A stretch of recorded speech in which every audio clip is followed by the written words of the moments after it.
Hey you guys, it's Annie with Sawtown Realty. I wanted to address a comment that I got on my video about the lawsuits with the NAR.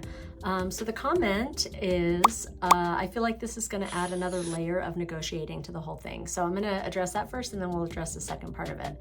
So as far as the negotiation, what it's doing is it's uncovering an opportunity that's always been there to negotiate the commissions for the agents. And I think a lot of agents have not made it clear that there are no laws or rules or anything that makes it so that you have to pay 3% to a listing agent and 3% to a buyer's agent.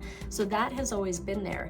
Additionally, I was thinking about this, and even during the COVID years when things were wildly competitive and we were trying to be really creative on the buyer's side, writing these offers that would get the seller to choose our offer, only one time did I see a buyer come in and offer to pay additional commission to the listing agent. And that was brilliant, because what it does is it makes the listing agent really hope that the seller picks that offer, because if they do, then they get paid more. And I only ever saw that one time out of like hundreds of offers that we all wrote during that time. So hopefully that answers the first part of the question. Okay, let's address the second part of this question. So what if some people offer more than the 3%, disadvantaging people that aren't able to afford it?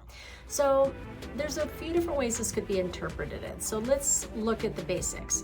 So a seller typically pays the commission to his listing agent, and historically has also paid through the brokerages a commission to the buyer's agent, okay?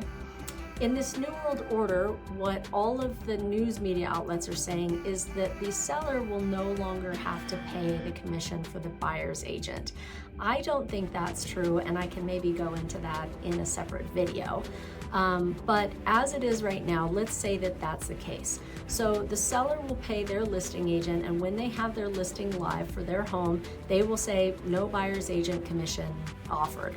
So from there are one of basically three options. If a buyer wants to use a buyer's agent, they'll either pay for it themselves out of pocket, and the agreement between the two of them will be whatever it is, whatever that agent charges. So they'll either charge 3% or they'll charge 2%, whatever it is that they charge, okay? So that's option one. Option two is that when they submit their offer to buy that house, they'll submit it along with escrow instructions saying, hey, we also need my buyer's agent to be paid in that. So the seller will end up paying that fee anyway, okay? The third option is something that's potentially in the works. So what we're trying to do right now is see if lenders will allow the buyer's agent commission to be built into the loan. This, in my opinion, is like the best case scenario, because then the seller doesn't have to pay for it. The buyer's still paying for it, but when you spread 3% out over 30 years, that's not going to change a buyer's payment all that much and make that much of an impact on the buyer. And so I think that's the perfect scenario, but we'll see if they allow that or not. So at this moment, there's not really any chance that somebody is going to offer more than 3% and like win the bid. The only possible scenario, and this has been a possibility for all of time, is if you're in a multiple offer situation and you've got one house for sale and say you've got 10 offers on that house. These buyers are going to be doing whatever they can to get creative to see what they can do to get the seller to pick their offer.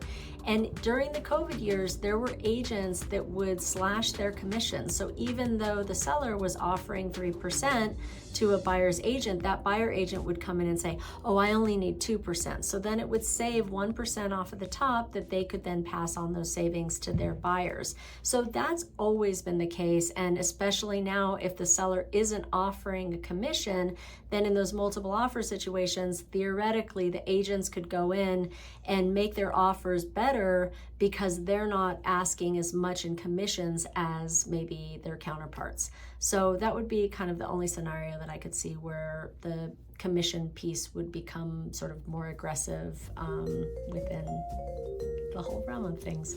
So anyway, hopefully this was helpful to you. Please feel free to continue to make comments, and I will continue to try to answer them in video format. So thanks for watching. Bye.